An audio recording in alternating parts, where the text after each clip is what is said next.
Мен әйелді еркектен төмен деп есептемеймін, әйелді еркектен жоғары деп есептемеймін. Менің ойымша жоқшылық ұлды да құртады, жоқшылық қызды да құртады. Менің пікірім бірден айтайын. Қай адам бай? Машинасы бар, үйі бар, ақшасы бар. 35 жасыма дейін кемінде 15 миллион долларлық капитал болады деп естимін. Ер адамның ғана ақшасы берекелі деп айтады ғой. Кім айтады олай? Басты қатырмасын деп. Бір айдан кейін ана машинамен мен аварияға түстім, соғылдым, жартысын жұлып алып кетті, қирап қалды, түкке жарамай қалды да. Нағыз кәсіпкерлер Инстаграмда көрінбейді дейді. Мен енді қазір бүкіл инфобизнесмендерге басқасына прям шапалақ беріп жатқан сияқтымын. Маған ұнайтын фильмдер өте көп. Властелин колец. Мен әкеммен қарым-қатынасым, ақшамен қарым-қатынас бірдей болса, мен ақшам жоқ болу керек еді ғой. Деген черный юмор кеткен істеген.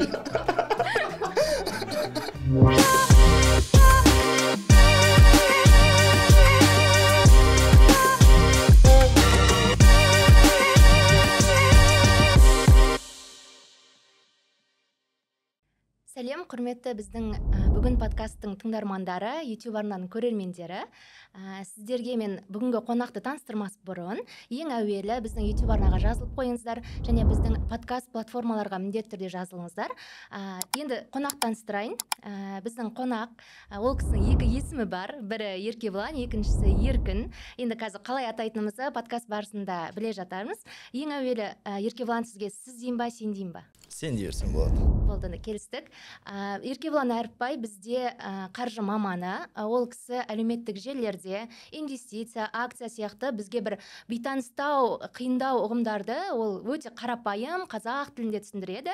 Ендеше қош келдіңіз, көңіл күйіңіз қалай? Көңіл күй тема. Бізге бұл жер өте қатты ұнап отыр, өйткені бізде жаңа студия және осындай микрофонмен күшті бастап жатырмыз. Дауыста тема екен. Әдемі естіледі. Енді Еркебұлан, сіз осы қаржы саласына байланысты қиын терминдерді оңай түсіндіресіз. Жалпы осы салаға қай уақыттан бастап келдіңіз және таңдауыңызға не себеп болды?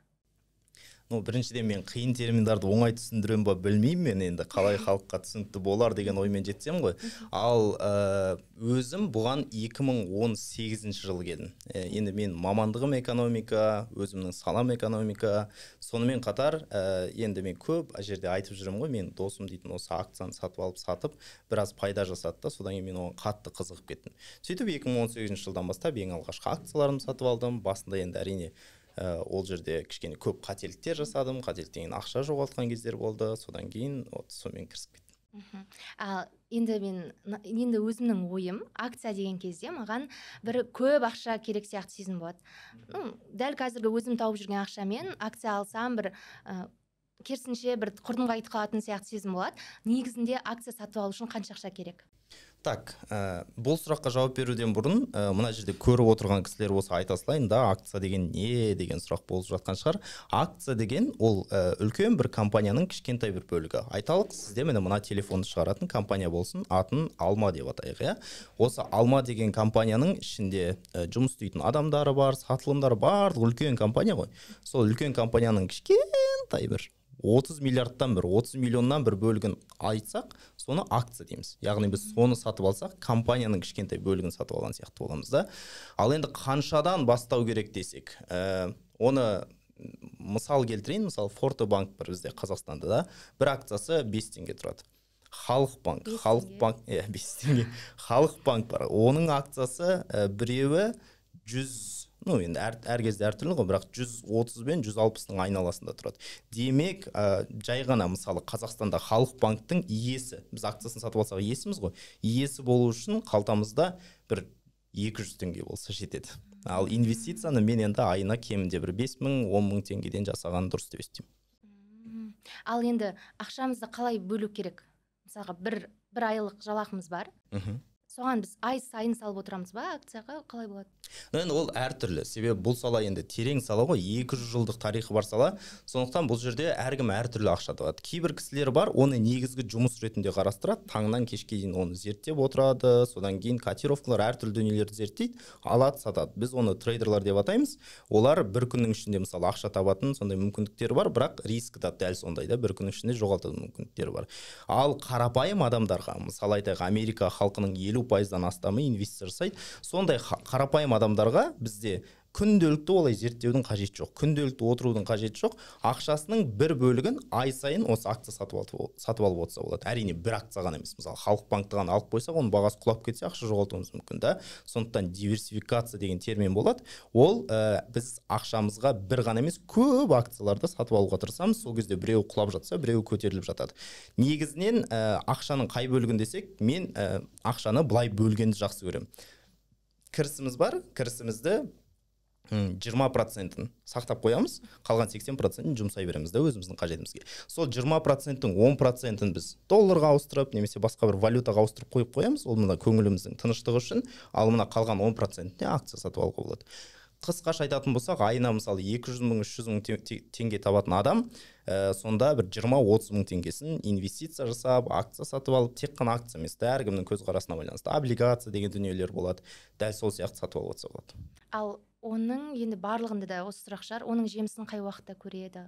Әртүрлі. Жақын арада емес қой енді. Жеміс деген қалай, егер де сіз дейтін андай кішкентай ғана жеміске риза болатын болсаңыз, онда бір жылдан кейін де, бір айдан кейін де көре берсеңіз болады. Мысалы, мен қызыма инвестиция жасап жатырмын деп айтамын ғой. Ол жемісін уже қазір 3 айлық, 3 айдың ішінде ол где-то 250 мың теңге тауып алды да, жұмыс жасап жатқан жоқ. Ол жеміс оған жеткілікті болса, соны көре берсе болады.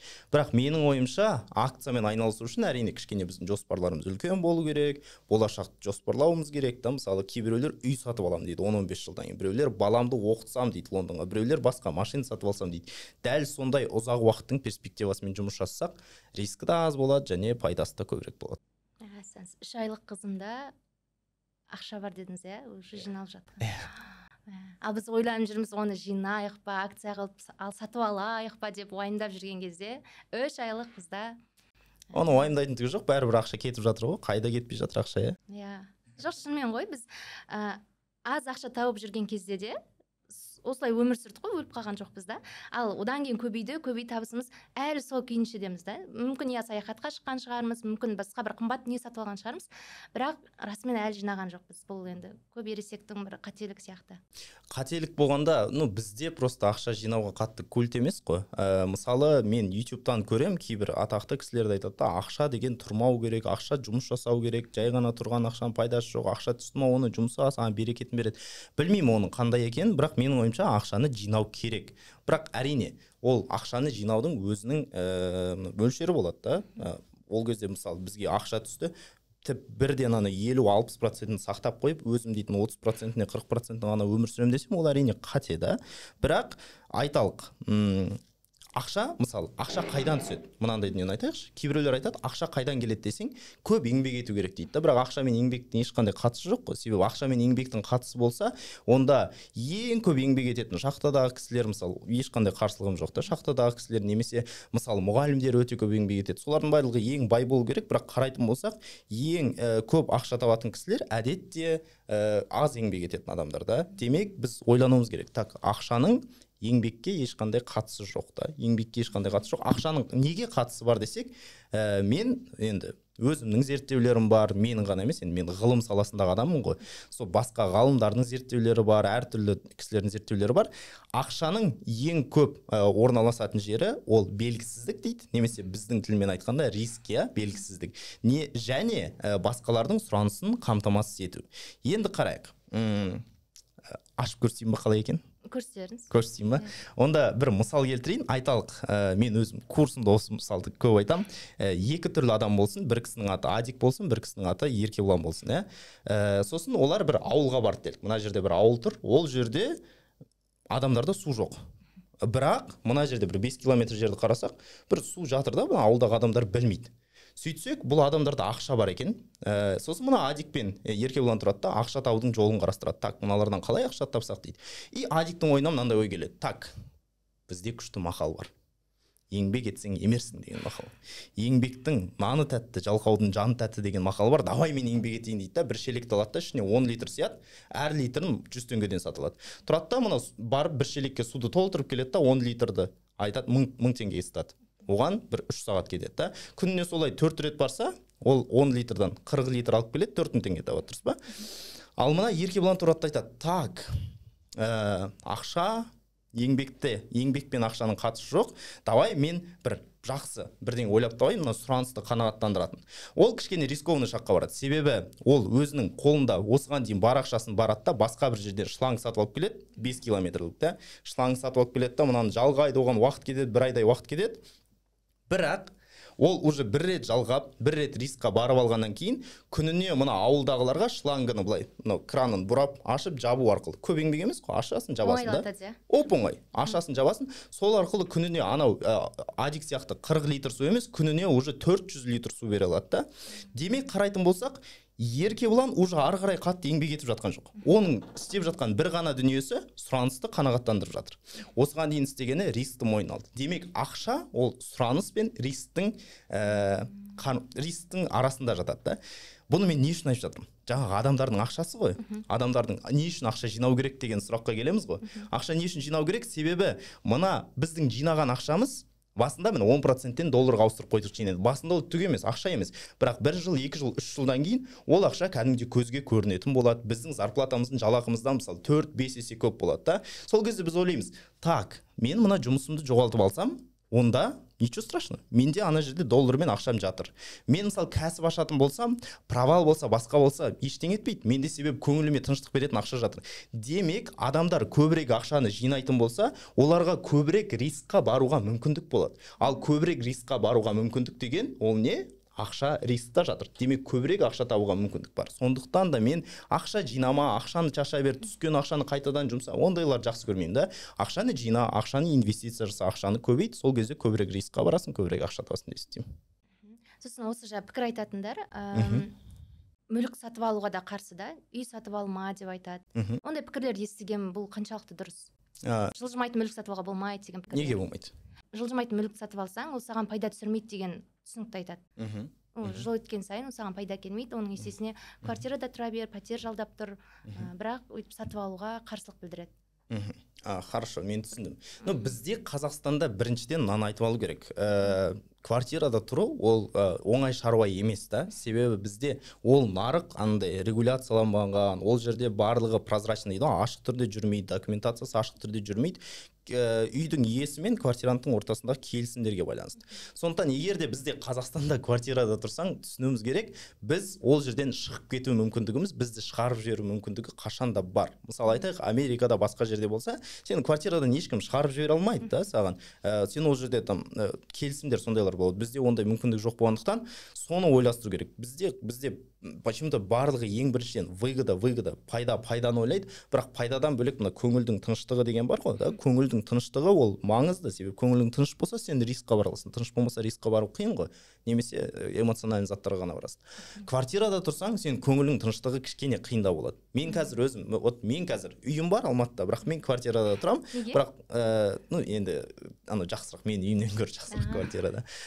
Сол жерде тұрам, бірақ мен жаңағы қазір тұрып жатқан квартирам ол менің үйім болса, көңілім тынышырақ болатын еді да. Сондықтан үй сатып алмау керек дегенге мен тек бір бетке көзқарастың болғанын қаламаймын да.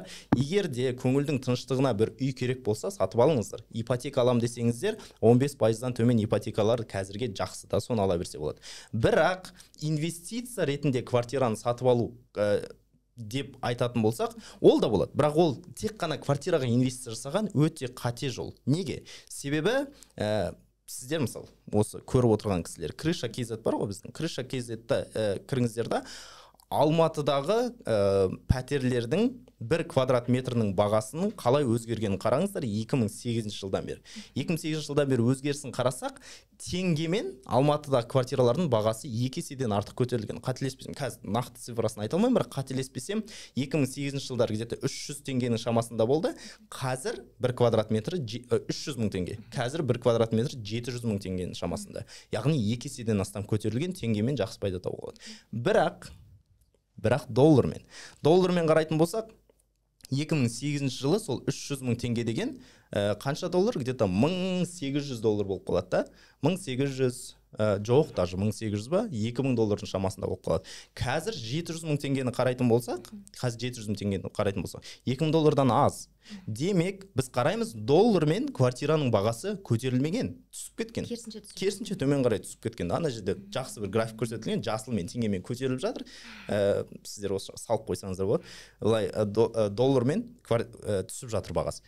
Одан біз не көре аламыз? Егер де біз 2008 жылы бір квартираны айталық 10 мың долларға сатып алған кісі, 10 мың долларына квартираны сатып алмай, ақшасын депозитке 1%-пен сақтап қойса, ол өте квартирамен салыстырғанда бірнеше рет жақсырақ инвестиция жасайтын еді. Демек біз нені көреміз?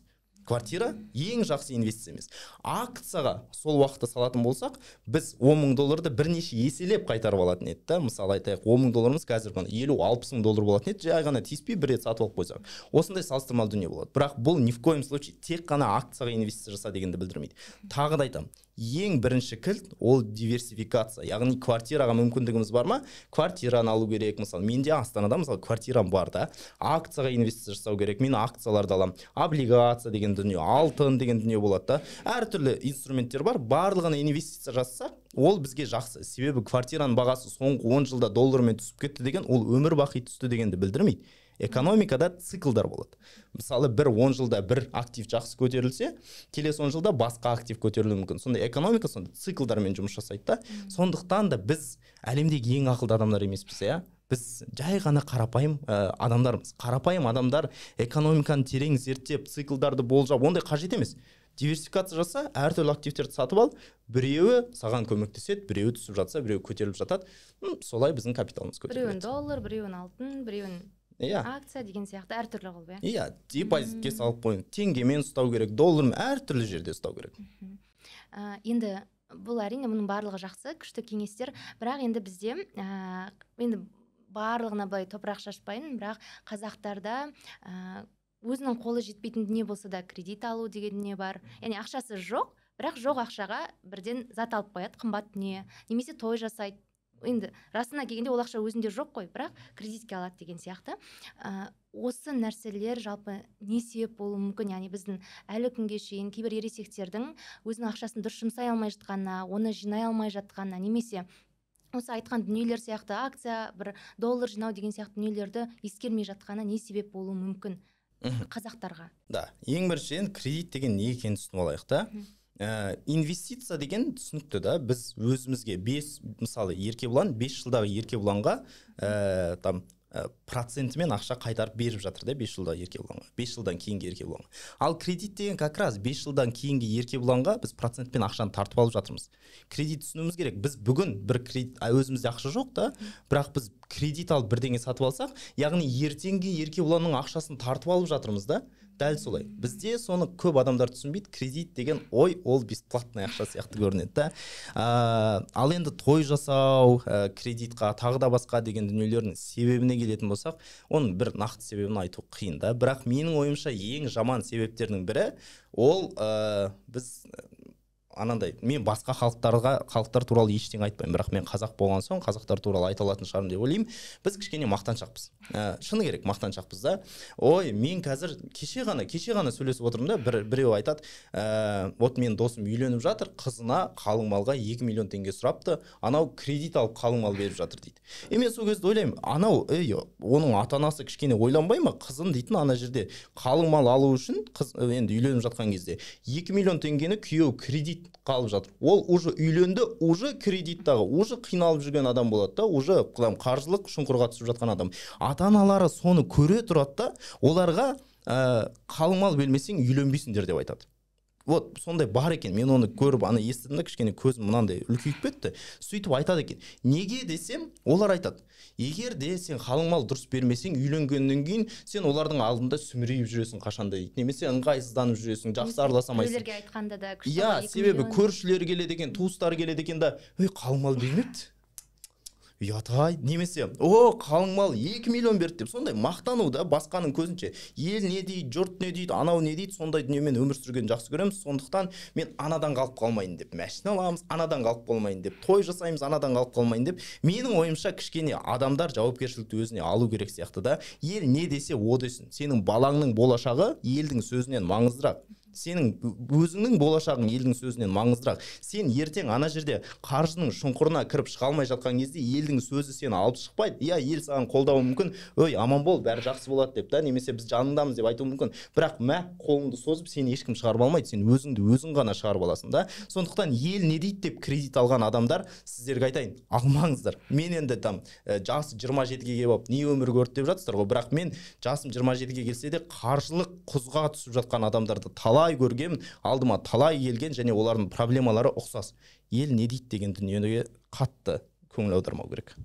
Дұрыс айтасыз. Енді бұны еститін құлақ болса әрине. Ал енді сіздің осылай қаржылық сауатыңызды арттырып, және осы өзіңіз білетін дүниені өзгелермен бөлісіп жүргеніңізге де енді біраз уақыт болып қалыпты. Ал енді сіздің бала күніңізде ақшаны қалай ұстағаныңыз қызық болып тұр. Ақшамен қарым-қатынас деп айтады ғой, енді қаншалықты бұл ұғым дұрыс екенін білмеймін, бірақ ақшамен қарым-қатынасыңыз қалай болды? Мен өзім шыны керек ақшамен проблемалардан шыққан адам. Мен енді бір-екі жерде де айтқан, мен кезінде жылдам ақшаның артынан қуып ставка қойып, ел жұртқа қарызға кетіп сондай болған да. Сондай енді ел жұрттың алдында жаңағыдай жексұрын болып кеткен кездерде болған. Сөйтіп жүріп әйтеуір енді дұрыс кәсіп жасадық. Қанша қарызға кіріп кеттіңіз? Енді ол кезде мен бір есептеуім бойынша сол уақыттарда бір 1 миллион теңге шамасында болған шығар. Қазіргі мен бір 5 миллиондай болып қалар. Енді студентпін ол кезде. Ол кезде маған өте қиын болды. Бірақ соның арқасында мүмкін бір жақсы дүниелерді үйреніп, мысалы курстарға қатыстым, кітаптар оқыдым әртүрлі да, өзім кәсіптер аштым, өзім басқаруға тырыстым, қаржылық әдеттерді жасауға тырыстым. Қаржылық әдет деген ең маңызды ғой. Соларды жасай келе, енді қазір ондай шүкір қаржыға байланысты аса проблема бар деп айта алмаймыз да. Бірақ сол моменттердегі проблемаларға не әсер етуі мүмкін десек, әдетте адамдардың ақшамен ең алғашқы қарым-қатынас әсер етеді екен. Мысалы, менің қарым-қатынасым қандай болды да ақшамен, шыны керек. Үйде енді жақсы қарым-қатынастар. Біріншіден, мен кішкентай кезімнен шыны керек ақшаны жақсы көрген сияқтымын. Себебі көріп жатырмын да, сенің ақшаң болса, анау мынандай дүниені сатып алады да, ол қыдырады, басқа дүние болады, соны көресің. Бір шеттен ақшаны жақсы көру деген бар. Бірақ екіншіден, мынандай ситуацияларда болған менің өмірімде. Мысалы айтайық, бізде бүкіл Қазақстандағы ма екен, әлде әлемдегі ме екен, адамдардың 70-75%-нан жоғарғысы ақшамен ең алғашқы қарым-қатынасы ұрлау арқылы болады. Ол қалай? Мысалы айтайық, бір үстелдің үстінде 10 теңге жатты да, ешкім көріп тұрған жоқ, сен тұрны фук кеткізіп алып қалтаңа салып қойдың. Ана жерде бірдеңе мамаң мен қалтамда бірдеңе алып берші деді, қалтасына қолыңды салып қойсаң 5 теңге жатыр екен. Фук қалтаңа салып алып қойдың. И содан кейін сразу ондай ақшаны ең бірінші кішкентай балалар өздері ақша таппайды ғой, бірақ ақша жинап бірдеңе сатып алған жақсы көреді. Магазинге барып, балмұздақ сатып алған жақсы көреді. Соны алу үшін ақшаны қалтамызға салып қоямыз да, бірақ ана ақшаны көрген кезде бізде ассоциация болады. Ақша ол кінә. Яғни чувство вины дейді ғой, ақшаны көрген сайын, сол ақшаны көрген сайын, сенде кішкене мына түп санамызда кінәлі сезім болады. Қорқыныш болады да, қорқыныш болады, кішкене күнә болады. Сондықтан біз ол ақшада өзімізді кінәлі сезінетін сезімнен құтылу үшін не істейміз? Ол ақшаны жылдам жойып жіберуіміз керек. Барып жүгіріп, ешкім көрмей тұрғанда, яғни күліп отыр ғой, болған сияқты да. Ешкім көрмей тұрған кезде магазинге барып, бір балмұздақты сатып алып, соны ешкімге көрсетпей жеп алуымыз керек та. Сол кезде біз өзімізде ақшадан бір ләззат алған сияқты боламыз, және оны ешкім көрмей қалады да. Дәл сол сияқты болады. Немесе мынандай ситуациялар болуы мүмкін. Менде ондай болды, шыны керек та, жаңағындай ақшаны тығып, сөйтіп жұмсап жіберетін кездер. Сондықтан мен өскен кезде түсіндім, кейде мен ақша жинай алмайтынымды сезіндім да. Себебі мен ақша кішкене жинай бастасам, менде чувство вины, өзімді кінәлі сезіне бастаймын да. Содан кейін барып бірдеңені сатып алып қоямын. Барамын да, киім сатып алып қоямын, бірдеңе сатып алып, ұзақ ақшаны ұстай алмаймын. Сөйтсем, ол кішкентай кезінен басталады екен ғой. Содан кейін оны зерттесек, әртүрлі психологтар басқаларын зерттесек, сондай дүниеден басталады екен. Тағы бір мысалдар бар. Мысал айтайық, адамдар ақшаны жинайды да, содан кейін кішкентай бала ғой, енді кішкентай бала ақша жинайды, сен қарайсың, вот үлкен кісілер қарайды да, молодец, сен мынау 5000 теңге жинап қойыпты дейді да. Ал өзіне ақша керек болып тұрады үлкен кісілерге да, мысалы, олар жинай алмайтын болса өзіне ақша керек болып тұрады. Солар тұрады да, ана балаға айтады, маған андағы ақшаңды бер, мен саған ертең бірдеңе сатып алып келіп беремін дейді да. Тура осындай нәрсе болған. Мен екі інім өздері ақша жинады. Бізде Абай жолы деген кітап бар, соның арасына ақша жинап жүр. Көп қол 2000 теңгелік біздің бергеніміз бар. Сөйтіп бір 17 000, 18 000 жиналған. Анадан мама екеуміз ақша аламыз ғой. Вот. Содан кейін інілерім почему-то ақша жинамай кетті. Вот, неге? Өзім Неге? кінәлі Себебі сезіндім. сол кішкентай кезіндегі кінәлі сезіну керек, оны барып жөндеу керек. Кішкентай кезіндегі травма, себебі одан кейін біз жинаймыз да содан көреміз. Көп жинасақ, оны біреу көріп қойса бізден тартып алуы мүмкін дейміз да.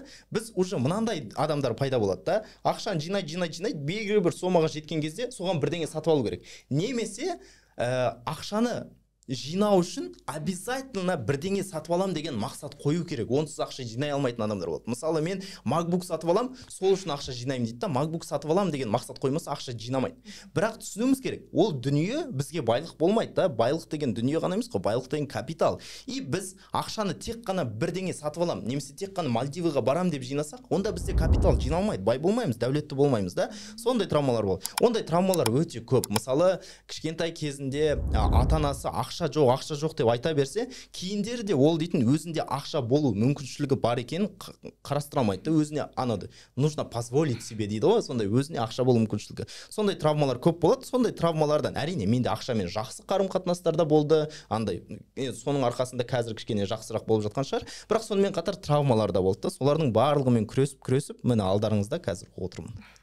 Ал енді осы кезде біздің осы сұхбатты көріп отырғандар ойлауы мүмкін, Еркебұлан бір байдың баласы болды ма екен, ақшасы көп болды ма екен деген сияқты. Әрине бұл бір жеке өмірге бір қатысты сұрақ болуы мүмкін, бірақ құпия болмаса, қаншалықты әлеуметтік жағдайларыңыз қандай деңгейде болды? Енді мен әлеуметтік жағдайым біреуден артық болған жоқ, біреуден кем болған жоқ. Туп-тура елдік сияқты болды. Енді мен нағашыларым қолында өскем. Нағашыларым қолында апам бар, мен әжемді апа дейміз да, бізде қазақ, Алматыда апам бар, сосын менің мамам бар, мамамның інісі бар, нағашым бар. Сол нағашым бізге өте көп көмектескен. Менің әкем кішкентай кезімнен қайтыс болған. Мен 3 жасымда болғанда, сондықтан сол жерде өскенбіз. Енді шыны керек, біз менің жасымдағы балалардың көбісінде сондай ситуация көп кездеседі ғой. Мысалы, әкесі жоқ, ана жерде былай өскен, сондай өскен. Сондықтан біреуден артық, біреуден кем болдық деп айта алмаймын. Дәл солай өстік. Сол мен кішкентай кезімнен енді басқа балалардан кішкене мен өзгешелік болған шығармын деп естімеймін. Себебі басқа балалар көбіне ойын ойнаса, маған кітап қызық болатын. Неге кітап қызық болды десек, мен бізде видео айтатын, мынау дейтін өскенше мамасының қасында жатады деп. Себебі мен 5-ші классыма дейін мамамның қасында жаттым ғой ұйықтаған кезде. И сол кішкентай кезімде маған әртүрлі ертегілерді айтып беретін. Сол ертегілерді тыңдай келе мен өскен кезде мынандай ойда болдым да. Енді кішкене мен өзім 4 немесе 5 жасымда оқуды үйреніп алдым. Неге десек, маған ешкім үйреткен жоқ. Оны мен апам дейтін әпкем үйреткен. Әпкем дейтін мамамның әпкесінің қызы ғой. Соған үйреткенде мен үстелдің астында отырып кітап ашып үйреніп алған екем. Неге десек, мен мамам кішкентай кезінде ертегі айтады. И сол ертегі айтқан кезде мен елестетемін ғой, әртүрлі елестетемін да, содан кейін ойлаймын, так мен де ертегі айтуды үйреніп алсам екен. Мен де анау басқа ертектер қалай болады екен? Сонда ертегіні оқығым келетін, ал өзім оқу білмеймін да ертегі. Сондықтан маған оқып алуға тура келді. Сон кішкентай кезімде сол мамамның ертегі айтатынның арқасында екен, мен білімге құштар болып өстім. Сол ғана айырмашылық шығар, қалған жағынан мен сияқты балалар өте көп. Жаңа енді нағашыларым қолында өстім деп айттыңыз. Бауырларыңыз бар ма? Туған ба? Туған жоқ. Жалғызбын. Егер бауырларыңыз болған жағдайда да кейде бір жауапкершілікті алып, мүмкін содан да бір ертерек есейіп, жаңа айттыңыз ғой, өзімнің қатарластарымнан өзгеше болдым деп. Солай ойлаған, мүмкін артында кеткен бауырларына бір... Жоқ, енді біз ол жерде мен ғана емес, біз көп бала болып өстік ол үйде. Себебі жаңағы мамамның әпкесінің баласы бар, ол да сол нағашылардың қолында өсті. Мен де нағашыларым, сол жерде біраз адам болып өстік. Сол балалардың ішіндегі ең кішкентайы мен болдым. Ең кішкентайы, ең арығы сондай мен болдым да, қатты басқа спортқа жоқ, сондай. Солай өстім. Бірақ енді жауапкершілікке келетін болсақ, бір басқадан асып кеткен жауапкершілігім бар деп есептемеймін. Жай ғана ол енді бізде апамның тәрбиесі шығар. Апам кішкентай кезімізде отырған кезде, анау ер адам осындай болу керек деп айтады ғой. Сол кезде айтатын, енді ер адамның ішінде 2 жылқының көтере алатындай жүгі болу керек, ер адамның жауапкершілігі болу керек, сондай айтатын. Сондықтан біз кішкентай кезімізден анандай өстік та, осы отбасын асырау, отбасын жеткізу, басқа дүние болу, осы әулеттің бір тірегі болу, жаңа нағашым барлығына көмектесіп жатыр дедік қой. Сол нағашымның бір шетіне бір сүйеу болу деген сияқты біздің ойымызда солай өстік. Сондықтан да андай өзімізді қатты бір жіберетін мүмкіндік болған жоқ. Ондай мүмкін болмаған жақсы.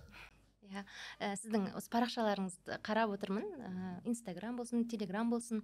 Сонда байқағаным, көп жігіттер сізді бір үлгі тұтатын секілді, яғни сізге сұрақ қойып жатады. Қатты өзінше болып кетпеңіз. Сондаймын. Сізден бір ақыл кеңес сұрап жатады. Енді сонда осы жерде ақшадан бөлек сіздің жеке өміріңіз бар, сіздің жұбайыңыз бар, оны да көрсетіп жатырсыз, балаңызбен қарым-қатынас деген сияқты нелерді әлеуметтік желіде көрсетіп жатырсыз. Ол жайында кейінірек айтамыз.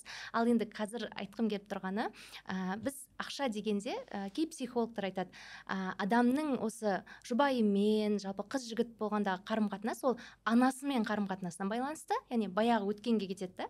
Ал ақшамен қарым-қатынас ол әкесімен қарым-қатынасына қатысты дейді. Яғни бұл жерде сен әкеңмен қандайсың, ақшаға да солай қарым-қатынас жасайсың деген түсінік қой. Жалпы мұндай түсініктермен келісесің ба? Білмеймін, мен психолог емеспін ғой, бірақ ол прям анандай 100% дәл сондай болу керек десе өтірік шығар. Себебі мен әкеммен қарым-қатынасым ақшамен қарым-қатынас бірдей болса, мен ақшам жоқ болу керек еді ғой деген черный юмор кеткен.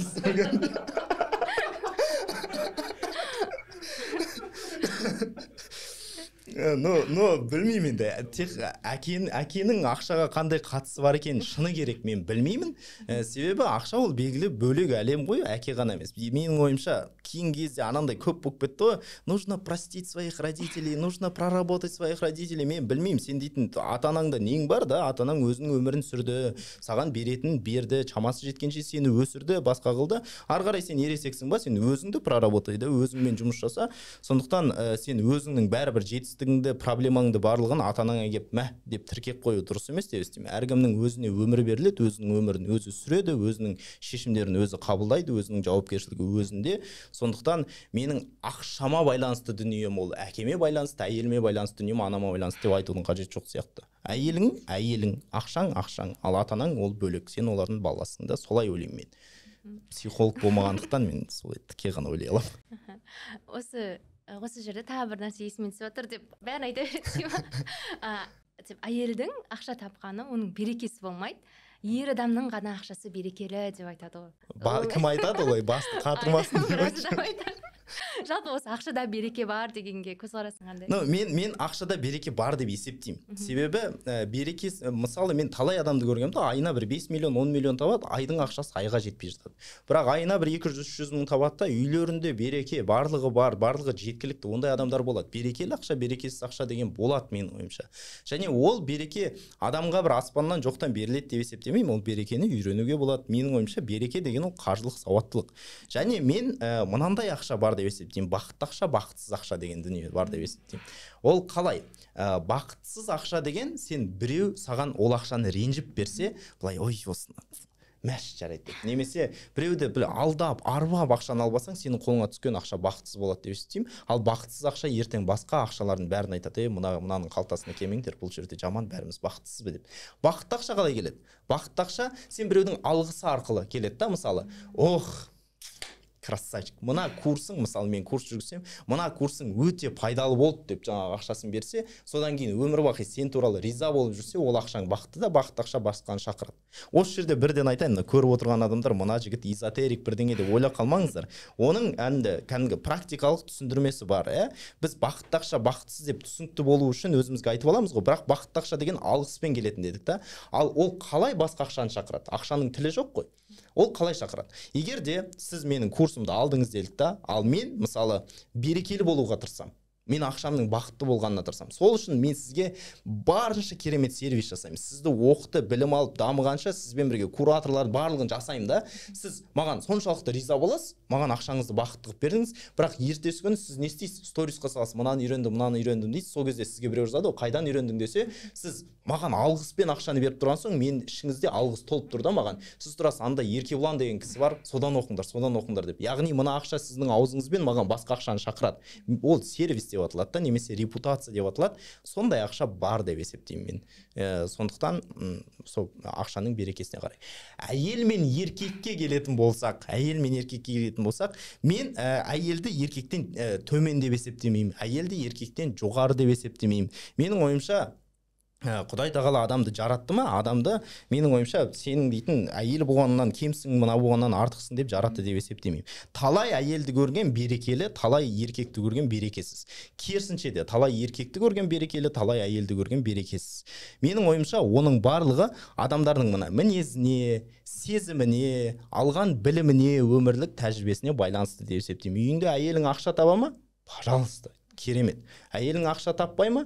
Ничего страшного, сен де таба аласың да. Керісінше де болады. Мысалы, қазір TikTokта приколдар жүр ғой мынандай. Мен әйелім маған бриллиант бірдеңе сағаттар сыйлай бастады, осындай күшті подарок бере бастады, күшті костюм алып бере бастады. Сондықтан оларда заказ түсе бастады. Құрметті әйелдер, күйеулеріңе ақша беріңдер, сол кезде берекелі боласыңдар деп әйелдердің приколдарына пост ирония жасап жүр ғой. Сондай есептеймін. Вот бізде мынандай дүние бар да. Бір жаман мақал бар, соңғы кезде атақты болып кетті. Ұлды тоқшылық құртады, қызды жоқшылық құртады дейді. Менің ойымша, денің сау ма, аман есенсің ба, басың істей ма, онда ақшаңды тапта, Құдай үшін ұлыңды да, қызыңды да жоқшылықсыз өмір сүргіз. Себебі менің ойымша жоқшылық ұлды да құртады, жоқшылық қызды да құртады. Ал ақшасы бар болып өскен, мен не кием, не жейм деп өспеген, ертең ақша қалай тапсам екен деп уайымдамай өскен бала, менің ойымша қалай жақсы адам болсам екен деген уайымдау керек деп есептеймін, құрметті достар.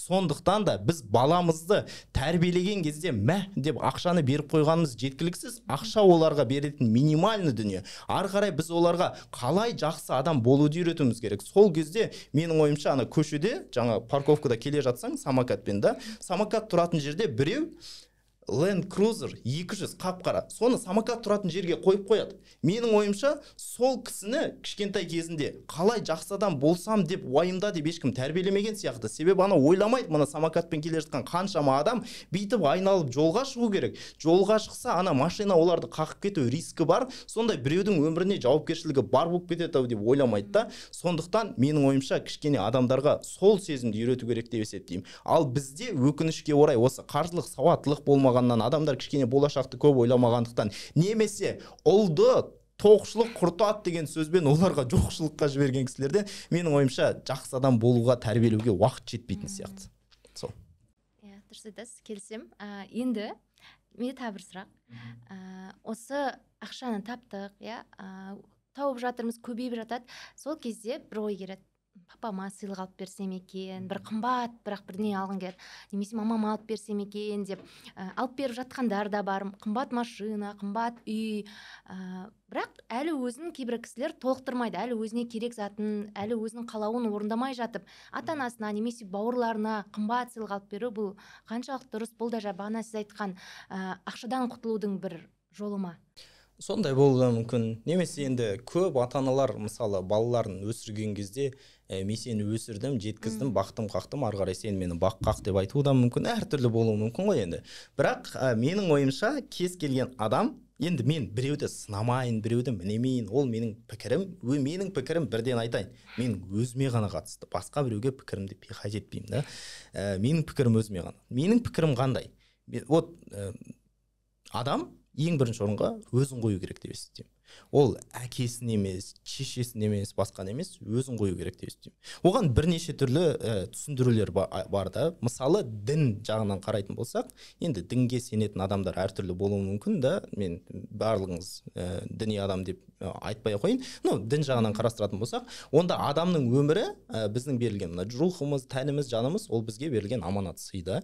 Біз егер де оған қамқор болмасақ, оның бір жақсылыққа жеткізбейтін болсақ, онда біз осы сыйды, осы аманатты бостан босқа құртып жатырмыз да. Бұл біріншіден да. Екіншіден, мынандай, біз ең бірінші өзімізге жақсылық жасамай, мына жеп тұрған тамағымызды жырып барып былай адамдарға беретін болсақ, біз ол адамдардан бірдеңе күтеміз.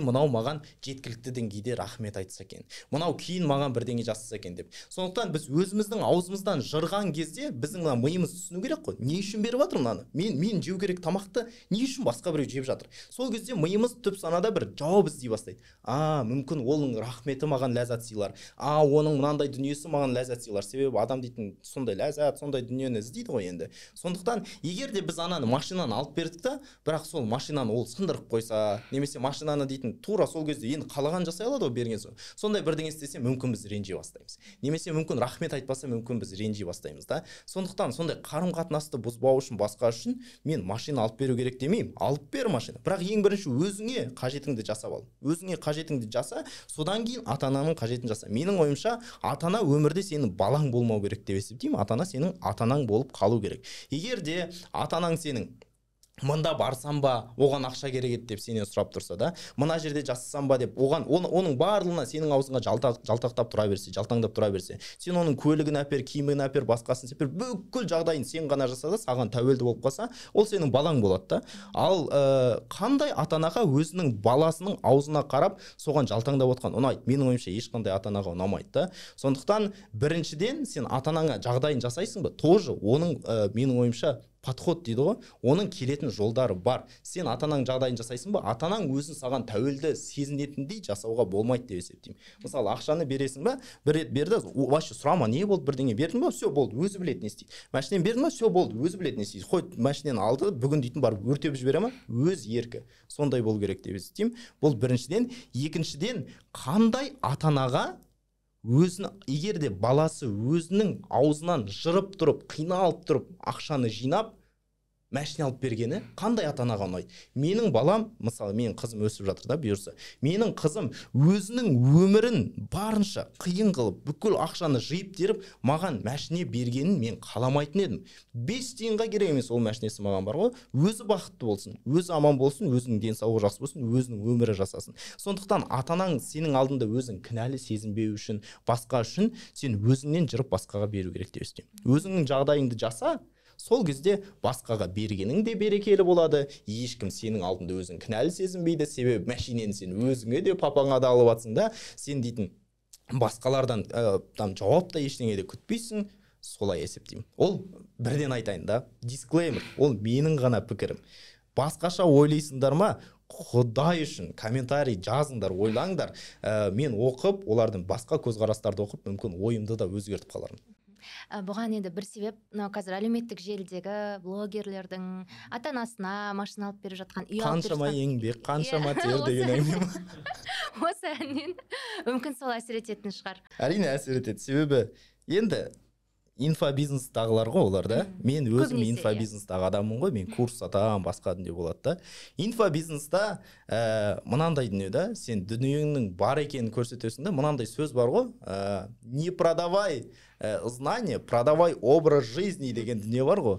Вот адамдарға сен дейтін байсың, кереметсің, мамаңа, енді ата-анасына, енді бізде қазақта жаңағыдай ата-анаға жауапкершілікпен өседі ғой барлығы. Сен ата-анаңа машина алып беріп жатсың, ананы жасап жатсың, үй алып жатсың, өзің мынандай істеп жүрсің, киім киіп жүрсің. Адамдар дейтін соның барлығын көреді да, осындай сияқты болсам екен дейді. Ал адамдар шығады да инфобизнесмен. Мен сияқты болғың келе ме, мен курсым сатып ал деп айтады да, вот дүниемен сата береді. Сондай дүниелер бар, шыны керек та. Ондай дүниеден мен де тазамын деп айтпаймын. Мен де ондай қателіктер жасаған. Мысалы, мен осындай ел жұрттың алдында жеке брендімді көтеріп алсам екен деп бір күшті машина сатып алдым. 22 миллион теңге тұрады.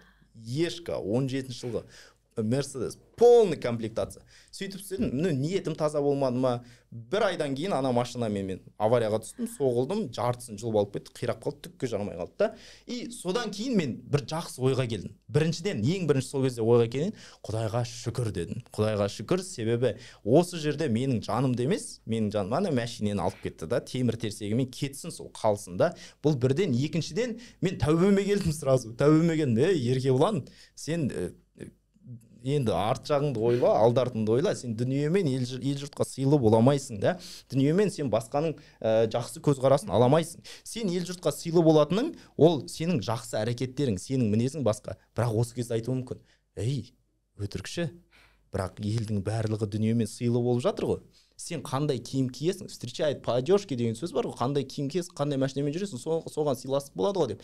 Иә, кейде бизнеста тағы да басқада жақсы таныстар табуға көмектесер да, бірақ адамдар ондай кезде сенің дүниеңе қарап сыйлайтын адамдар саған негізі дос емес, негізі жақын емес, олардың сыйластықтары негізі қатты құнды емес та.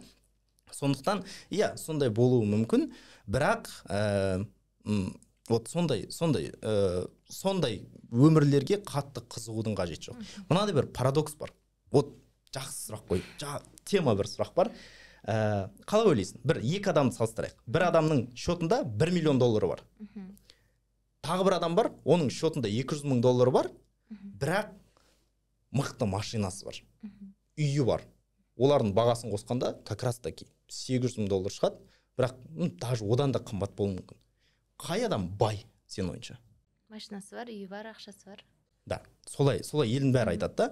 Бірақ сіз де солай ойлайсыз ба? Бүйтіп отырсыз ба? Сөйтіп ойлайды. Неге сөйтіп ойлайды да? Себебі бізде байлықты дүниемен есептеуді үйреніп қалғанбыз. Бірақ қарайтын болсақ, екеуінің де капиталы 1 миллион доллар ғой. Анада да 1 миллион доллар, мынада да 1 миллион доллар да. Капитал жағынан екеуі бірдей. Бірақ таңдау еркіндігі кімде көп? Таңдау еркіндігі кімде көп? Миллион доллары бар адамда көбірек та таңдау еркіндігі. Ал енді ойлайықшы, біз байлықты не үшін жинаймыз? Біз байлықты дүние болсын деп жинаймыз ба, әлде бақытты болайық деп жинаймыз ба? Әрине бақытты болайық деп жинаймыз да. Адам бұл жерде өмірде бақытты болғысы келеді, дүниелі болғысы келмейді. Сондықтан ал бақытқа не әсер етеді? Ол еркіндік пен бақыттың ортасында корреляция бар. Яғни сенің таңдау еркіндігің жоқ болса, сен мынаны алғың келеді, бірақ уже машина сатып алып қойдың да, уже үй сатып алып қойдың, алуға мүмкіндігің жоқ та. Ондай таңдау еркіндігің жоқ болса, сенің бақытың да кішкене азаяды. Ал миллион доллары бар адамда, оның таңдау еркіндігі көбірек. Ол яхта алады, немесе машинаның қаншама түрін таңдай алады. Мынау айталық, Rolls-Royce Cullinan сатып алған адам. Оның машинасы бар, бірден басқа машинаны таңдай ала ма? Жоқ, себебі ода оған жететін ақшасы жоқ та. А мына 1 миллионы бар, қаншама таңдау еркіндігі бар, өзі біледі. Демек біз нені түсінуіміз керек? Ақшаның мақсаты ол жұмсалу, ақшаның мақсаты дүниені сатып алу емес, ақшаның мақсаты бізге таңдау еркіндігін беру. Неғұрлым бізде ақша көбірек болса, соғұрлым таңдау еркіндігі көбірек. Бірақ неғұрлым біз сол ақшамызға бірдеңені сатып алып қойсақ, уже таңдау еркіндігіміз азая бастайды. Ойлайық, менің қалтамда 1 миллион теңге бар. 1 миллион теңге болса, мен технодомға кірем да, менің таңдау еркіндігім 1 миллион теңгеге келетін кез келген дүние. Бірақ мен 1 миллион теңгенің 600 мың теңгесін iPhone сатып алып қойдым ба, менің еркіндігім тек қана 400 мың теңге. Менің саяхатымның еркіндігі 400 мың теңге, менің барлық еркіндігім 400 мың теңге. Демек, біз қазір Инстаграмда не көріп жүрміз? Инстаграмда үй сатып алып, машинаны сатып алып, керемет соның барлығын көрсетіп, таңдау еркіндіктерін мынау төмен деңгейге жеткізіп қойған адамдарды көріп жүрміз да, соларды қараймыз. Бірақ мынандай сөздер бар ғой, нағыз кәсіпкерлер Инстаграмда көрінбейді дейді, немесе нағыз дәулеттілер Инстаграмда көрінбейді дейді. Себебі олар адамдар басқаның көзбояушылығына, басқаның алдында керемет болып көрінудің орнына өзінің таңдау еркіндігін көбірек сақтауға жұмыс жасап жүр деп есептеймін. Сондықтан мен енді қазір бүкіл инфобизнесмендерге басқасына прям андай шапалақ беріп жатқан сияқтымын. Өзіме де қосымша беріп жатырмын, себебі мен де инфобизнесменмін ғой. Бірақ шыны керек, таңдау еркіндігі көп адамдар, олар дүниемен мақтанбайды. Негізі. Сондықтан қатты еліктеудің қажеті жоқ. FOMO дейді, fear of missing out. Бірдеңеден қалып бара жатқан сияқтымын деген сезім қажет емес. Себебі Инстаграмда адамдар ең жақсы өмірін көрсетеді, ең жақсы сәттерін көрсетеді. Ал қиналып жүрген сәтін кім көрсеткісі келеді? Оны көрсетсе де бір курстың кезінде көрсетуі мүмкін. Басында, ол классический история ғой. Басында менде түк жоқ болды. Сосын пайда бола бастады, сосын қатты құладым, сосын көтерілдім, мен сияқты болыңдар деген классический история ғой. Жайында жол апаты жайлы айтып өттіңіз ғой, машинаңыз жол апатына ұшырады деп. Сол кезде әлеуметтік желіде сіз салдыңыз, сақтандыру компаниясымен проблема алып жатқан. Негізі бұл мен қатты біле бермеймін, өйткені маған досым айтты да, сол жігіт қой, соны сұрашы міндетті түрде. Қалай болды екен, осы оқиғасын біліп берші деп. Досымның өтінішімен сұрап отырмын. Проблеманы басы қалай болды, шешілді ма ол проблема? Хорошо. Мен ол жерде кінәлімін. Заң бойынша негізі мен кінәлімін. Себебі мен былай разворот дейді, былай бұрылыс алып жатқан кезде ана жерде келе жатқан машинаны көрмей қалдым. Мүмкін енді ел жұрты айтады, сондай оқиға ғой, сен көз байланып қалады дейді. Сондай дүние бола ма болмай ма білмеймін, бірақ мен көрмей қалдым. Бірақ шыны керек, ана машина қатты келе жатқан ғой енді бүйтіп. Сөйтіп мен келе жатқанда артынан соғып кетті. Мен кінәлі болған соң оның ақшасын мен төлеуім керек. Менің сақтандырушыларым төлеу керек.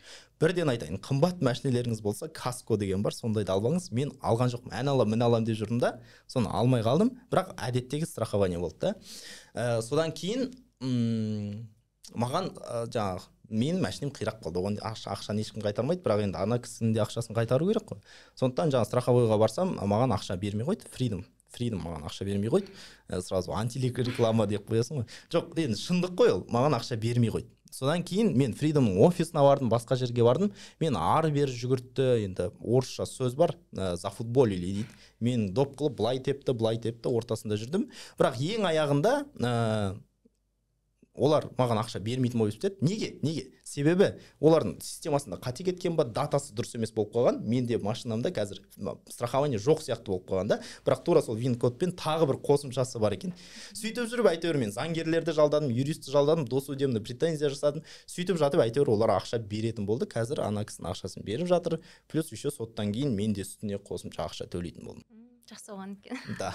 Не жауабы табылды. Егер де страхованияны қызығып жүрсеңдер, жауабы табылды. Freedomға ол енді антиреклама, басқа реклама емес, енді қазір ақшаны беріп жатыр ғой. Сондықтан беріп жатыр ақша. В общем. Ал енді сенің саяхатты жақсы көретініңді, шетелге шыққаныңды жақсы көретініңді білем.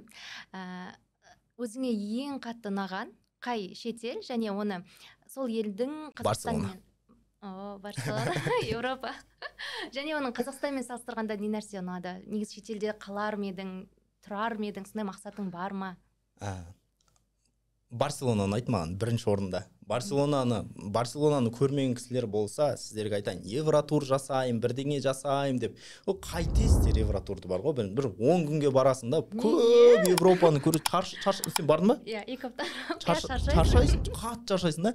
Ең соңғы 4 күнде, көрмей қояды. Францияда ұйықтағанбыз 1 күн бойына. Вот, шаршайсың да, көрмейсің. Одан да мен ойымша бір 2 қаланы ма, 3 қаланы ма таңда 10 күнге бар да, соларды от души көріп қойды. И обязательно Барселонаны көру керек. Себебі Барселона деген бір шетінен ауа райы өте керемет та. Мына жерде теңіздің жанында мына пляждары бар, жерорта теңізі бар, пляждары бар. Одан кейін ол жерде архитектура өте керемет. Мысалы Гауди деген кісі бар. Сол Гаудидің культі бар ол жерде да. Мысалы Саграда Фамилия деген бар. Бірдеңе әртүрлі енді сондай жерлер бар. Архитектурадан бөлек ол қаржы, яғни ол қаржы әлемдегі бір топ жерлердің бірі. Сонымен қатар мода ол жерде өте қатты дамыған. Сонымен қатар ресторандар барлығы өте қатты дамыған. Және бір дүние Барселонада мынандай дистрикттарды байқадым мен. Сен бір точкада тұрсаң, саған жұмысыңа баруға, киім сатып алуға, басқа дүние қаланың екінші бір нүктесіне барудың қажеті жоқ. Сен осы айналада барлығын сатып ала бересің. Бұның барлығы не үшін керек та? Бұның барлығының арқасында қалада пробка өте аз. Яғни кептеліс өте аз. Сен дейтін, мысалы, мына жерден шығып, мына қаланың точкасына барғанша былай бара саласың да. Аналар да былай жүре береді, қатты кептеліс болмайды да. Адамдарға тұруға өте ыңғайлы. Сен көлікпен жүрем десең де ыңғайлы, жаяу жүрем десең де ыңғайлы. Барселона деген прям әзірге топ 1. Топ 2 Абу-Даби. Ол жерде толықтай қауіпсіздік сезімі. Тұрар ма едің? Өмір сүрер ме? Кстати, топ 3, топ 2 мен топ 3 әлі анықтаған жоқ. Топ 2 мен топ 3 Рим мен Абу-Даби. Ал енді тұрар ма едің десек, енді бір болады, бір 2-3 айға барып тұрып келуге басқаларда. Бірақ шетелде тұратын адамдар, шетелге кететін адамдар түсінетін шығар. Сен тек қана Қазақстанда свой, яғни тек қана Қазақстанда сен өзіңнің үйің бар да. Қазақстанда дәл осылай отырып сөйлесе аласың. Қазақстанда сен көшеде жаңағы Land Cruiser 200-ді қалдырып кеткен адамға ренжіп, сосын көрген соң дейтін, аға машинаңды алып тастасайшы, мына жерде барлығымыз қиналып жүрміз. Сен айта аласың да, сен ол жерде себебі өзіңнің үйің. Ана жерде мен болады бір рет Магнумға барып, бір кісі дейтін, мынау корзинада келе жатыр да, бананның қабығын алып жерге лақтыра салып жатыр. Анау 50-дегі әйел кісі, мен бананды ала салып ана кісіге ұрса аламын да, сен біздің ортақ үйіміз ғой, бұл не үшін қоқыс тастап жатсың деп. Шетелге барсам мен оны айта алмаймын. Себебі мен ол жерде бөтенмін, ол жерде қонақпын, менің үйім емес, ол жерде мен ешкімге керек емеспін да. Сондықтан мен шетелге көшіп кетсем, мен ұзақ уақыт 5-6 жыл ешкімге керек емес, бір қонақ болып жүремін да. Ал Қазақстанның адамдары ол сияқты маған ешкім жақын, ешкім жоқ та. Менің түсініктерім сәйкес келетін, өмір салтым сәйкес келетін адамдар жоқ. Қазақстанның мынандай өмір қалалары, басқалары да мен барлық нүктесін білем. Алматының дейтін шұңқыр-шұңқырларын барлығын білем. Ондайлар жоқ. Қазақстанда маған мүмкіндік, менің алғашқы тілім қазақ тілі. Я, мен ағылшынша, орысша сөйлей алатын шығармын, бірақ қазақша сияқты мен ойымды жеткізе алмаймын ешқандай тілде да. Және қазақша сияқты мені түсінетін ешкім жоқ. В общем, Қазақстан тема, Қазақстаннан көшпеймін деп ойлаймын. Күшті. Расымен шетелге барғанда, сенде бір еркіндік пайда болған сияқты, Қазақстандағы киген киімді кие аласың, ол жақта кие алмаған киімді шетелде кие аласың, еркін жүресің, өйткені сен танитын бір досыңды немесе таныстарыңды көріп қалмайсың деген сияқты бар. Бірақ бәрібір біз әр жерде жүргенде қай елге барсақ та мынау Алматының тауына ұқсайды екен немесе мынау Алматының Алматыда осындай жерлер бар ғой, Алматымен мынау Арбат қой деп айтатын. тура сондай сөйтіп жүрдік та. Бізде бәрібір сондай салыстырмалы түрде 1-2 аптаға барған шығармыз қыздармен, Алматымен ассоциация болып жүрді барлық жерде. Келген кезде Алматыны сағынып, ана жақсы көріп, қуанып жерге табамыз келген кезде кәдімгідей қуаныш болған. Сол кезде мен ойлағам, осы мен шетелде тұрам деп бұған шейін армандайтын едім ғой. Жоқ, енді тұрсам да белгілі бір 6 айға немесе 1 жылға мүмкін да, бірақ оны да білмеймін. Солай тұруға болатын шығар, бірақ бәрібір де туған жерге жететін ешнәрсе жоқ. Қазақстанда туыстарың бар, сен қайда тастайсың олардың бәрін? Көріп жүру керек, олармен араласып тұру керек. Бірақ енді 10 жылдан кейін қандай болады ойымызды білмейміз ғой. Құдай біледі, андай не зарекаюсь дейді ғой, ондай заттарды айтуға болмайды. Ақтысын білмейміз. Ал енді осы 10 жылдан кейін Еркебұланды қалай көресің? 10 жыл деп айтып жатырмыз ғой. Білмеймін 10 жылдан кейін. Но мынандай, енді менің қаржылық жоспарларыма келетін болсақ, мен енді қазірден бастап қанша ақша жинап жүргенімді, қалай жинап жүргенімді, қай жерге инвестиция жасап жүргенімді барлығын білемін ғой да, қанша процент қайтарым болу керек, сондай дүниелерді білемін. Соған қарайтын болсақ, менде бұйырса, қазір мен 27-темін да, бұйырса 31 жасыма дейін кемінде менде $1 миллион андай капитал болады деп ойлаймын. Бұйырса 35 жасымда бұйырса кемінде $15 миллион капитал болады. $1 миллион мен уже 31 жасыма дейін емес, бір 29 жасыма дейін жетіп қалатын сияқтымын бұйырса. 35 жасыма дейін кемінде $15 миллион капитал болады деп естимін. Ары қарай енді капиталды өсірумен айналыспаймын. Сондықтан мүмкін сол 10 жылдан кейін $15-20 миллион капиталым болатын шығар. Мүмкін мен енді кәсіппен өмір бақи жүрмейтін шығармын деп есептеймін. Менің негізі анандай бірнеше рет сонымен айналысуға тырыстым, бірақ мен ғылым саласында біраз дүние жасағым келеді. Сонымен айналысқым келеді. Ғылым болғанда тек қана экономика емес, сонымен қатар физика қызғам да. Сондай салаларда біраз еңбек етіп көргім келеді. Бірақ енді оны Құдай біледі, менде мүмкіндік бола ма, болмай ма. Қазір менде өкінішке орай ондай мүмкіндік жоқ. Себебі мен үйімдегілер бар, мен ақша табым керек, оларды асырауым керек, мен қызым туып келе жатыр, мен мамам қазір бірге тұрады, әйелім бар. Енді қазір кішкене сондай жұмысқа, сондай ақша табуға, басқа дүниеге көңіл бөліп, кішкене қаржылық еркіндік деген түсінік бар ғой. Сол дүниеге жеткізіп алатын жұмыс жасап жатырмыз. Мүмкін сол 10 жылдан кейін ғылым айналысармын, мүмкін қоғамдық жұмыстар болады да, сондаймен айналысармын. Сол. Ал енді жаңа кейін қайтып келеміз деген сұраққа қайтып келдік. Жеке өміріңе байланысты жұбайыңмен қалай таныстың деп ұзартпай ақ қояйын, бірақ өзіңнің жаңағы сенен пікір алғысы келетін, сенен бір үлгі алатын бір жігіттерге қандай ой айтасың? Яғни отбасылық өмірге байланысты, енді кәсіпке байланысты біраз дүние айттың ғой. Осы жұбайды қалай таңдау керек? Так, мен өткенде сторис жасағам ғой, менен не сұрақ қоясыңдар десек, ең көп келген сұрақ, жұбайды таңдау кезде қандай критерийға назар аударасыз? Маған ең көп келеді. Неге маған ондай сұрақ келеді, түсінбеймін. Себебі Аймара, саған плюс шығар, сондықтан бәрі сен сияқты әйел алғысы келіп жүрген сияқты.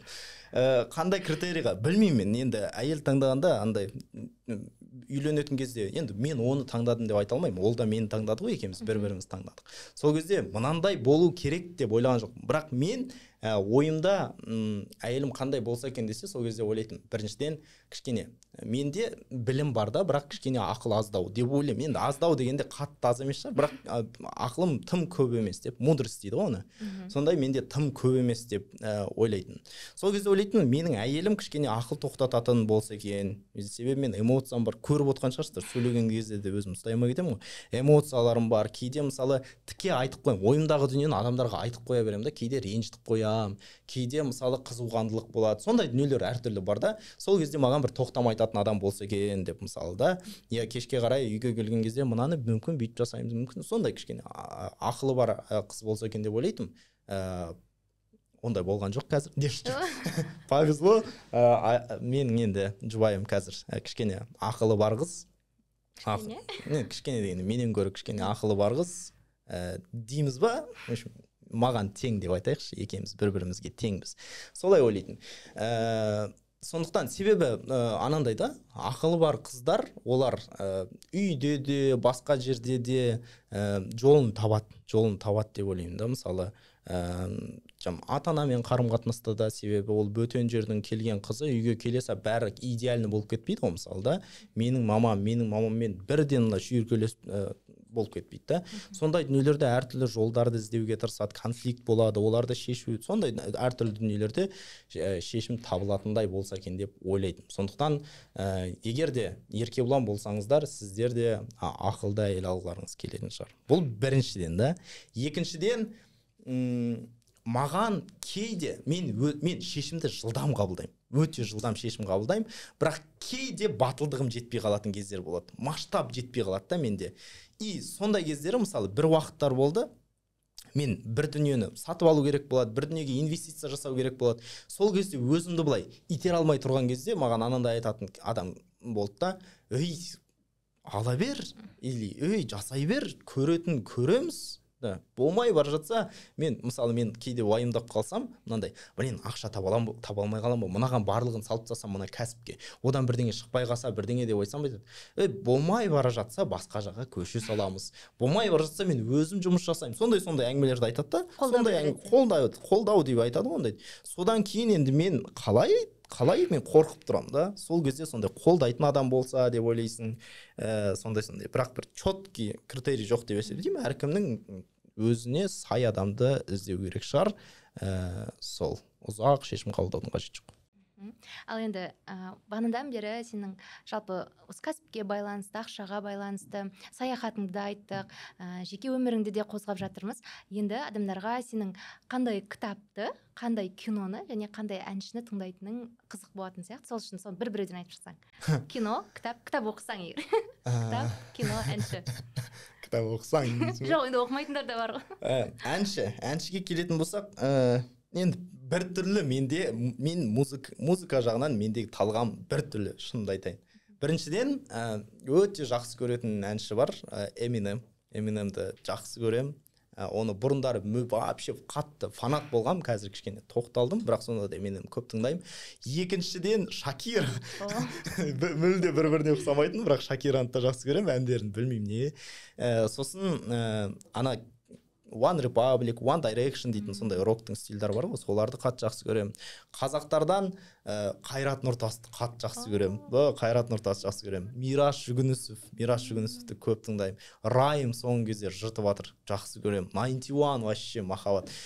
Меломан сияқтысыз ғой, қатты меломан емеспін, бірақ әнді тыңдасам, именно соларды жақсы көрем. Бірақ сонымен қатар кейде настроениеға байланысты, көңіл күйге байланысты. Кейде көңіл күй анандай болады. Элтон Джон тыңдайтын, немесе Андреа Бочелли дейтін кісілер бар, соларды тыңдайтын болады. Тони Бракстон деген кісілер бар ғой. Кейде тек қана Төреғали Төрәліні тыңдайтын болады да. Бір түрлі қыз деген сияқты бірдеңелер. Сондай настроениеға байланысты болады. Кітапқа келетін болса, кітап менің өміріме ең жақсы көретіндер бар, және өміріме қатты әсер еткендер бар. Қатты әсер еткен және жақсы көретін дегендерді айтуға тырысайын. Енді ең көп айтатын кітабым Вавилондағы Бабыл, қазір қазақша аудармасы да бар оның, Бабылдағы ең бай адам дейді. Вавилонда ең бай адам.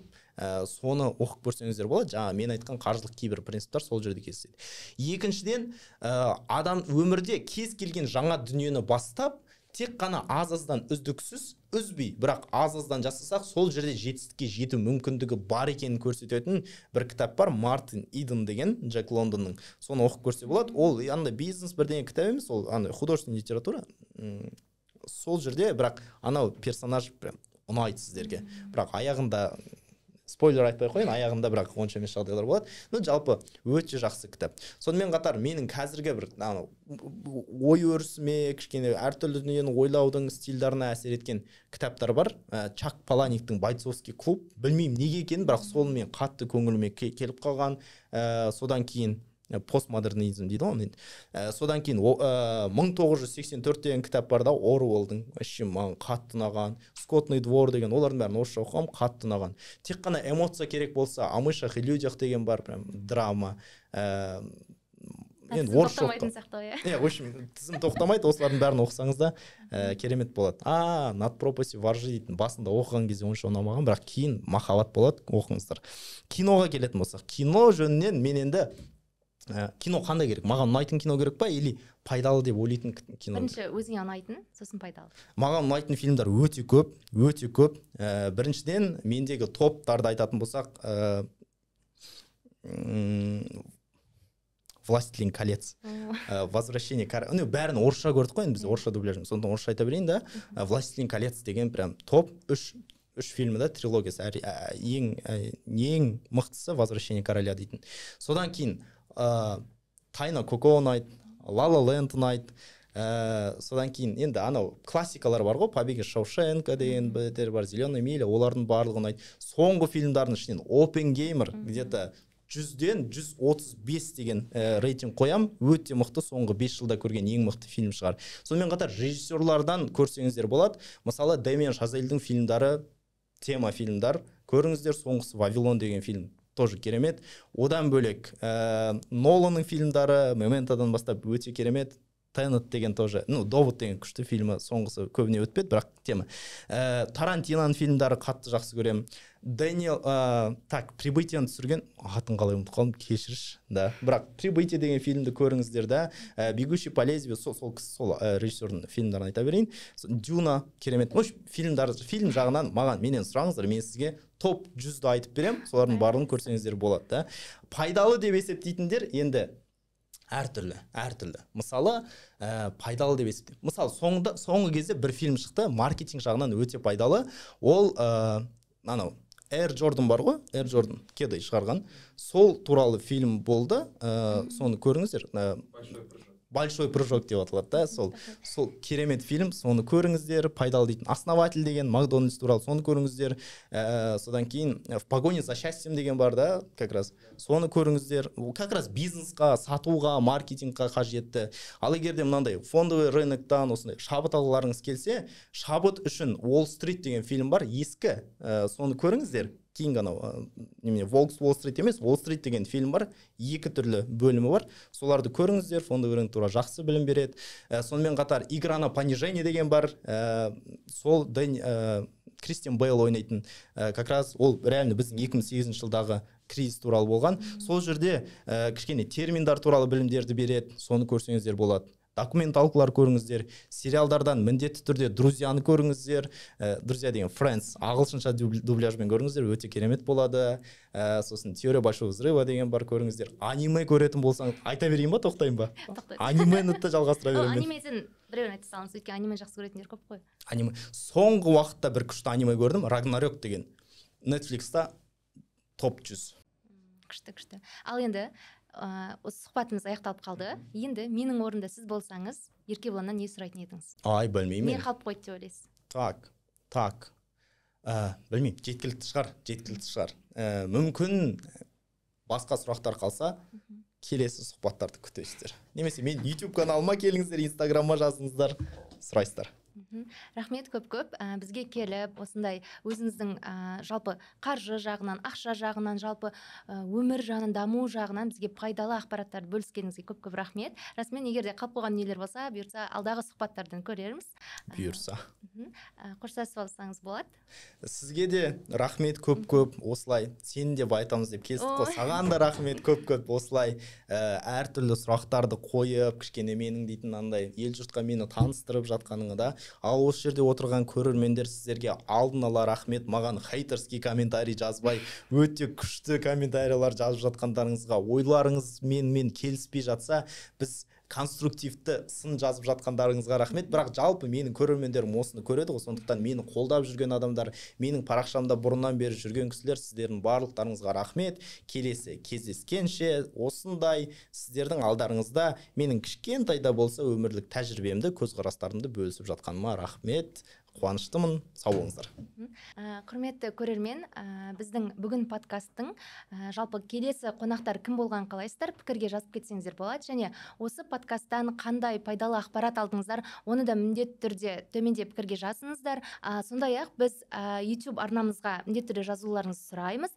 Ал біз бүгін подкаст барлық платформаларда бармыз, яғни Apple подкаст, Google подкаст болсын, өздеріңіз қай форматта тыңдағыларыңыз келеді, немесе видео көргілеріңіз келсе міндетті түрде YouTube-ға жазылыңыздар. Сіздерден қолдауды қатты күтеміз. Ендеше қош сау болыңыздар.